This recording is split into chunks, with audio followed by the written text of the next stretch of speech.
Good morning and welcome to Yankee Liv'n. Brad here. Hey, we're going to be getting right into it again this morning with the Great Tomato Adventure. I have the sauce warming up on the stove, coming back up to temperature. Yes, we put it back into the spare fridge one more time. Okay, how about let's checking the jars that we did yesterday and making sure everything's sealed, and we'll get them all cleaned up. These are the cans that, or jars I should say, we did yesterday, a total of 10 of them. And this is basically just crushed tomatoes or tomato puree, whatever you want to call it. We're going to be in the process now of taking off the screw top lids, making sure everything is sealed, and then we're going to take them on over to the sink and make sure we give them a good thorough washing before we label them and take care of them. All you're going to do basically is take your lids off. Grab it right by the top. I mean, long as your top is concaved, grab it right by the top. It's got to hold the weight of itself anyways, and you can pretty sure that jar is done. Alright, here we are. Now these are the jars that we did yesterday. You want to get the outside of the jar clean. That's all there is to it. If you get that sticky mess on the outside, and what happens is the contents of your jar is going to be hotter than the outside, of course, and that's where you get your vacuum from. So sometimes if you get your head spaced off just a little bit, you'll get a little bit of spewage coming out. But just general, even if you get your head space done, depending on what you're cooking, how long it's cooking, you're going to get a little seepage. That's all there is to it. Just want to get it off before you put it in storage, because you don't want to put that in storage and have anything in around there calling rodents down to your storage area and whatnot.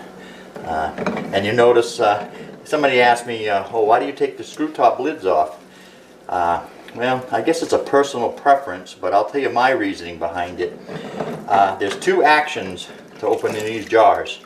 One is the screw lid has to unscrew, then come off. Two, you have to pry this lid up. Two separate actions.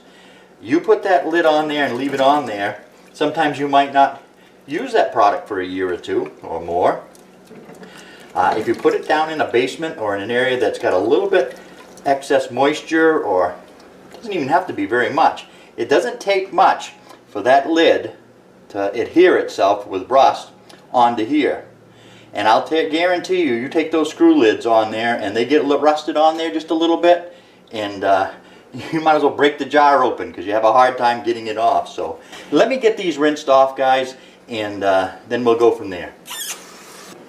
Alright, the only thing we have to do now is label and date, as I have here, 9/16. I'm not, on these particular tomatoes, I'm not putting a description on, for the simple reason is these are whole tomatoes and you can tell pretty much what they are. We'll give our sauce a stir. It's finally starting to come up.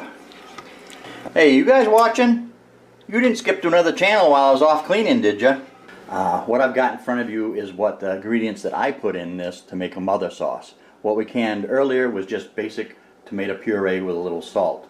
Now we're going to step it up just a little bit, add my seasonings that I like to add to what I call my mother sauce. I like to put in garlic, onion, crushed pepper, red pepper, and this new product that I found, actually my daughter-in-law found it. It's from Tones or Tony's or however you want to pronounce it. 6 peppers, and there's no salt in it whatsoever, but boy, I want to tell you, that has got some flavor to it. I like that, and I'm going to use some of that in this. I've never used it in my tomato products before, other than some cooking basically on the stove and stuff, but nothing canning. I'll give you the amounts and the reason why I'm using these. I myself like to use fresh garlic, but my son does not like garlic onion bits. He doesn't mind the flavor, but he just doesn't like the texture. So anyways, we've got 3 tablespoons of garlic granulated, 2 tablespoons of powdered onions, and that's the fine powder. I think the texture and the flavor comes out of that fine a lot better. A heaping teaspoon of crushed red pepper, and I put in a full heaping tablespoon of that 6 pepper concoction there from Tones. Now we're going to dump that into the pot, give it a good stir, and then we're going to let that simmer for a while. Alright, the only thing I did to the spices was I did mix them up well. I find that when you're using powders, especially onion powder, if you mix it up in with the other spices fairly well, when it hits the wet liquids, it doesn't clump up, and you don't have to cook it down and make sure it's broken up as much. I'm going to put this together with a whisk only because it does it a lot easier. Put it in a little at a time. Like I say, this will all cook down. And I know some of you out there are probably saying, wow, you didn't put no oregano or Italian spices. Well, there's a reason for it. With the spices that I just put in there, I can go in any direction. I can go in Italian, I can go in Mexican. Anyways, let's let this keep simmering down and we'll go from there. Alright, bread is done.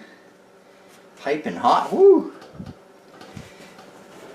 Alright, you all ready to get some canning done? Let's grab our jar. Be very careful. Do not let that run down your arm. It is extremely hot. Don't ask why. I know that. Okay. Let's not forget. Teaspoon lemon juice.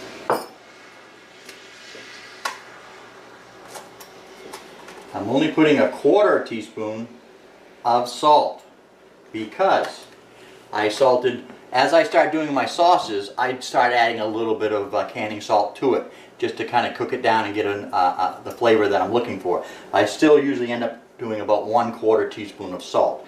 Like I say, you guys can do your flavorings. I'm just showing you the process. Alright. Whoops. Get ahead of myself here.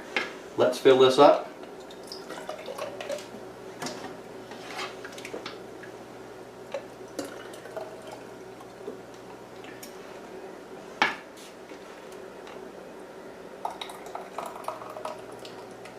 Half-inch headspace.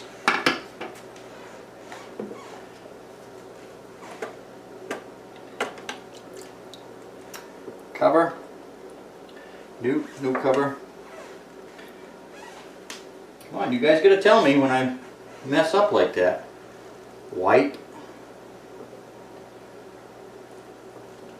Cover. I'm gonna make a song, get my granddaughters to make up a song sometime for all the different steps. Off we go. Okay, I'm going to finish these up and we'll come back in a little bit. Alright guys, I wanted to bring you back for one important tip here. I did 7 more jars of the mother sauce. Okay?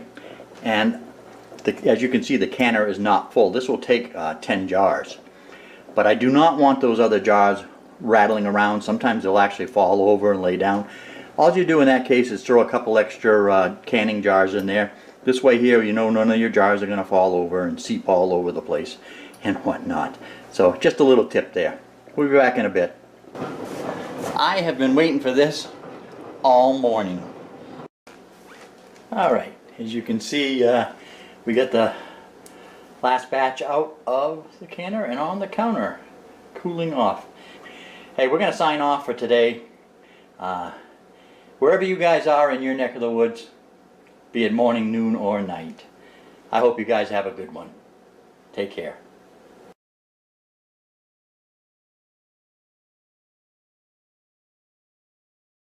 I see the lawn care crew finally showed up. They like working in the rain. I think they think they're ducks.